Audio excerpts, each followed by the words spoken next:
Okay, welcome back to part 2 of this tutorial this afternoon. Right, as you can see, chocolate has melted down. You can also see by that temperature gauge, that's 59 degrees. If you can recall the magic temperatures that you need when you're tempering chocolate, okay, I'm using dark chocolate, by the way. This is a culmination of a couple of Easter eggs. Some of this award-winning hot chocolate from Venezuela, but 58% smooth. And I've got a few chocolate colettes in there as well. Oh, sorry, going out of focus there. Okay, so I've got a right mixture, but I've got dark chocolate in there. I've got a couple of Easter eggs. Okay, so there's my milk chocolate that I'm going to add in. I don't think I'm going to use them both. They are about 85 grams each. And then I've got a little bit of white chocolate. See on there. See if I put that up to there. You can see that I haven't got a lot. This jug it's a tiny little jug. I've got a few white chocolate colettes. So that is pretty much what I'm going to need. I reckon for your chocolate sculptures, you're going to need about 1 kilo of chocolate in total to do everything. I think even if you're not following this demonstration, if you're going to do something of your own, you want about 1 kilo of chocolate in there. Now that's still showing 59. I need to cool that down a little bit. All right.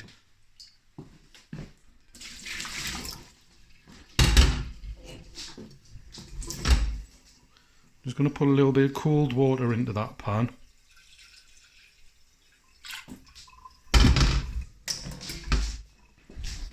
Yeah. Remember, when you're melting chocolate, don't let the water touch the bottom of that bowl. You can see, this is one of my own bowls from home.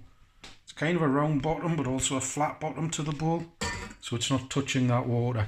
That's going to cool down straight away. That's coming down to 55 degrees there. Okay. In the meantime, whilst that's cooling, I can be stirring that and getting that cold. I need to get that down to about 35 degrees before I add this chocolate. I'm going to temper it using the seeding method. Okay.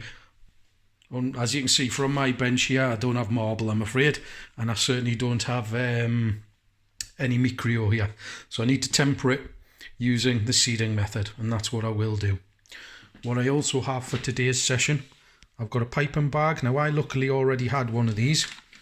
You can use a regular canvas piping bag if you've got one.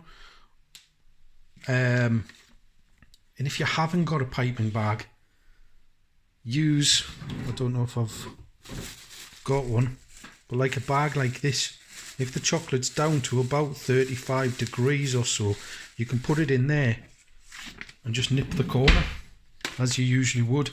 The only reason I'm using a piping bag today is because I'm going to fill some balloons. Now if you've got regular size balloons, they would be more appropriate. If you don't, if you have any water bombs, that's effectively what these are. I'm going to try these. I don't know if these will work because they are quite rigid. They don't stretch much. I'll try them, they may not work. Push comes to shove, if they don't work, I'll use cling film. And I'll show you that a little bit later. Okay, you don't need all this expensive stuff. You don't need all this technical stuff. As you can see by what I've got here, I've got my silicone spoon. I've got a temperature probe, which I know most of you have. I've got a pan and I've got a metal bowl. Okay. Over here, I've got a cake ring. I know we have these in college as well, or you could use a cake tin and just don't put the bottom in it. And I've got a tray. Now you don't need a deep tray like this. This is my roasting tin that I use. Now the inside, I've scrubbed the inside and I've just lined it out with cling film.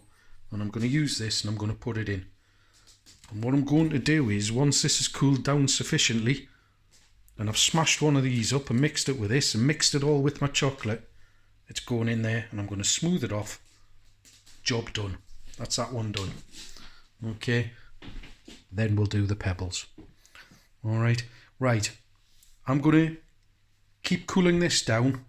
I'll come back to you when I've got it at the temperature and I've got it seeded. Okay, speak soon.